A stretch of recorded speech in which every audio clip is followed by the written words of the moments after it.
Welcome back to financial boss में मैं रेहान खान आज बात करने वाला हूँ सेटलमेंट करने का, जो एकदम एक्चुअल में सही तरीका कौन सा होता है वो मैं आज आपको बताने वाला हूँ, जिससे आप क्रेडिट कार्ड का सेटलमेंट हो या आपके लोन का सेटलमेंट हो तो आप 30%, कम से कम 30% पे आप अपना सेटलमेंट कर सकते हो।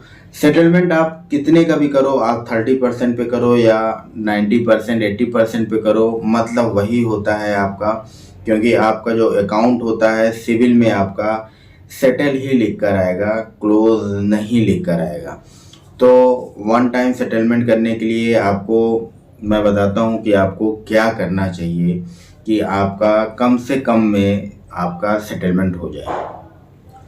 तो जब हम लोग ईएमआई नहीं पे करते हैं, 2 महीने 3 महीने नहीं पे करेंगे, तो बैंक वालों के कॉल आते हैं आपको और वो लोग आपको ऑप्शन देते हैं सेटलमेंट करने का, और वो लोग बहुत ज़्यादा उस टाइम पे आपको 80% 90% पे सेटलमेंट करने को बोलेंगे। तो जो आपका अमाउंट है जो आपने यूज़ किया है, जैसे मान लीजिए आपने क्रेडिट कार्ड आपका था 50,000 रुपये, उसकी लिमिट थी, आपने 50,000 यूज़ किया है, तो जो 50,000 आपने यूज़ किया है उसके ऊपर लेट पेमेंट फ़ी होती है और जो इंटरेस्ट होता है, तो ये सब बैंक हमेशा बढ़ा चढ़ा कर लगाती है। और लेट पेमेंट फ़ी कभी फिक्स नहीं होता है, बैंक अपने हिसाब से वो बढ़ा चढ़ा कर लगाती है।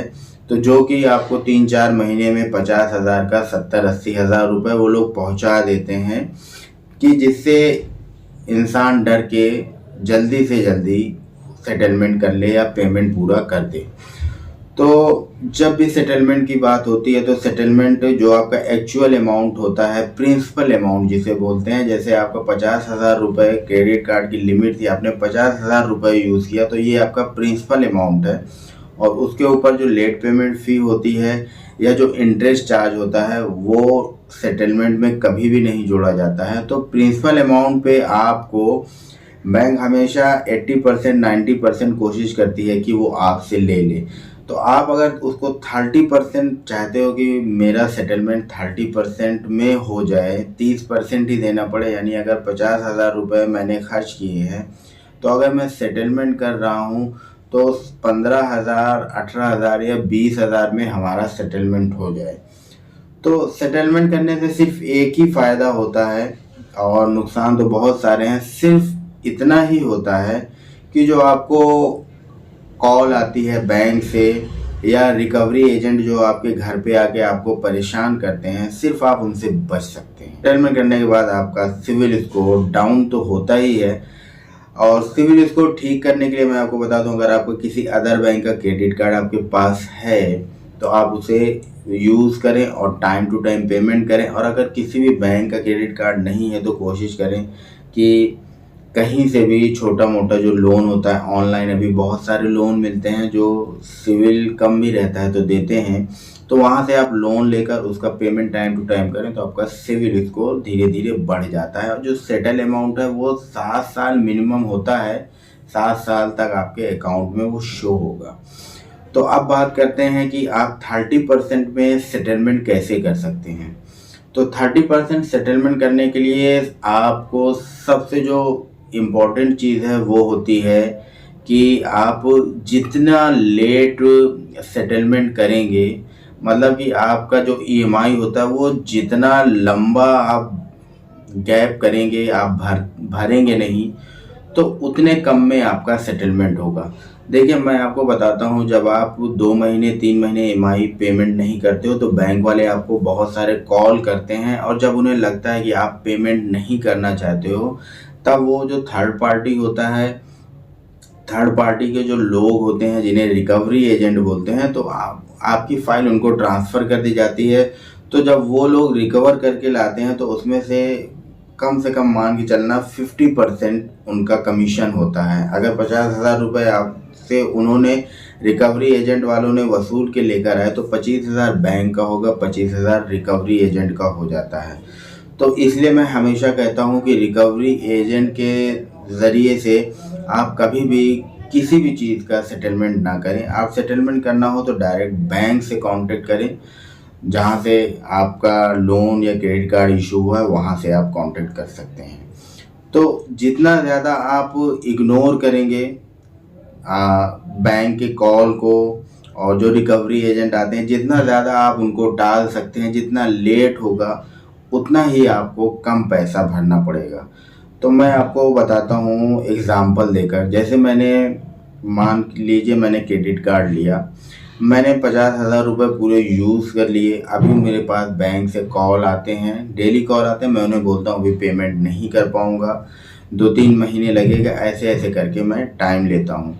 तो 2-3 महीने वो लोग आपको कॉल करेंगे। कॉल करने के बाद उनको लगेगा कि पेमेंट नहीं करने वाला है, तो रिकवरी एजेंट घर पे आते हैं आपके। अगर आप उस एड्रेस पे हैं, अगर आप उस एड्रेस पे नहीं रहते हैं तो आपके लिए बहुत ही अच्छा है, तो रिकवरी एजेंट से आप बच सकते हैं। बट अगर आप उस घर पे रहते हैं जहाँ का एड्रेस मेंशन है क्रेडिट कार्ड या लोन लेते टाइम, तो वहाँ पर रिकवरी एजेंट आते हैं और आपको परेशान करते हैं। इतना परेशान करते हैं कि आप यानी कि पेमेंट जल्दी से जल्दी कर दो। तो इन चीज़ों से आपको बचना है। रिकवरी एजेंट से डरने की ज़रूरत नहीं है। रिकवरी एजेंट वाले आपको बहुत सारी धमकी देते हैं कि आपके नाम पर एफआईआर हो गया है और कोर्ट से नोटिस आने वाला है, तो ये हो जाएगा वो हो जाएगा, बहुत सारी चीज़ें आपको बताते हैं। बट आपको सब कुछ इग्नोर करना है, क्योंकि पर्सनल लोन पे कभी भी कोई भी केस नहीं होता है। सिर्फ सिविल स्कोर ये लोग ख़राब कर सकते हैं, इसके अलावा और कुछ भी नहीं होता है। मैं आपको बार बार यही चीज़ बताता हूँ। तो जितना आप लेट पेमेंट करोगे, रिकवरी एजेंट से आप बच जाओगे। रिकवरी एजेंट 3 महीने 4 महीने आएगा, आपको परेशान करेगा, उसको भी लगेगा कि अब ये पेमेंट नहीं करने वाला है, तो वो लोग भी आना बंद कर देते हैं। तो जब वो लोग आना बंद कर दें, फिर बैंक वाले आपको फिर कॉल करेंगे। कॉल करने के बाद आप उनको अपना जो आपको पेमेंट करना है, मान के चलिए आपको 30% पेमेंट करना है, तो आप उनको बता दो कि मैं जो प्रिंसिपल अमाउंट है उसका मैं 30% ही दे सकता हूँ, उससे ज़्यादा नहीं दे सकता हूँ। तो जब धीरे धीरे पेमेंट बहुत ज़्यादा लेट हो जाएगा, मान के चलो 8 महीने 10 महीने या 1 साल हो जाएगा, आपके ईएमआई 1 रुपये भी नहीं गई है, तब बैंक जाकर आपके ऑफ़र को एक्सेप्ट करती है। तो अगर मान के चलिए ऑफ़र एक्सेप्ट हो गया, उसके बाद मैं बताता हूँ आपको क्या करना है। आपको पेमेंट नहीं करना है।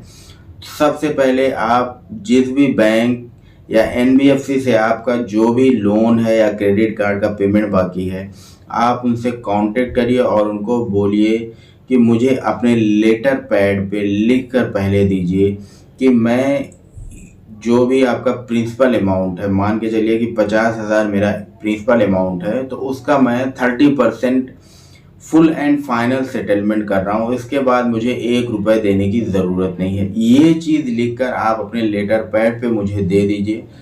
तो जब वो आपको लेटर पैड पे ये चीज़ लिख के दे देंगे कि 50,000 रुपये का 15,000 रुपये में सेटलमेंट हो रहा है, फुल एंड फाइनल सेटलमेंट, इसके बाद 1 रुपये देने की ज़रूरत नहीं है। तो जब ये लेटर आपको मिल जाएगा तो आप पेमेंट कर सकते हैं और आपका फुल एंड फाइनल सेटलमेंट हो जाएगा। अगर आपको कम से कम में सेटलमेंट करना है, आप चाहते हैं कि बहुत कम पैसे में सेटलमेंट हो, तो जितना ज़्यादा लेट होगा आपका जो आउटस्टैंडिंग है, जितना ज़्यादा पुराना होता जाएगा, आपने 6 महीने 1 साल तक आपने 1 रुपये भी पेमेंट नहीं किया, बैंक को जब लगने लगेगा कि अभी 1 रुपये भी नहीं मिलने वाला है, तब वो आपकी बात मानेगी। उसके पहले आपको वो 60% 70% पे ही सेटलमेंट का ऑफ़र देती है। तो ये याद रखिए, जितना आप लेट करोगे उतना ही आपको कम पैसे में आपका सेटलमेंट हो जाएगा। और किसी से कभी भी कोई चीज़ डरने की ज़रूरत नहीं है। कोई भी केस नहीं होता है पर्सनल लोन पे। तो अगर आपको और किसी भी चीज़ की आपको प्रॉब्लम हो, कोई हेल्प चाहिए, तो आप मुझे डिस्क्रिप्शन में लिंक रहता है फेसबुक का और इंस्टाग्राम का भी रहता है, आप वहाँ पे भी मुझे फॉलो करके अपनी प्रॉब्लम बता सकते हो। तो अभी के लिए सिर्फ इतना ही, फिर मिलेंगे नेक्स्ट वीडियो में।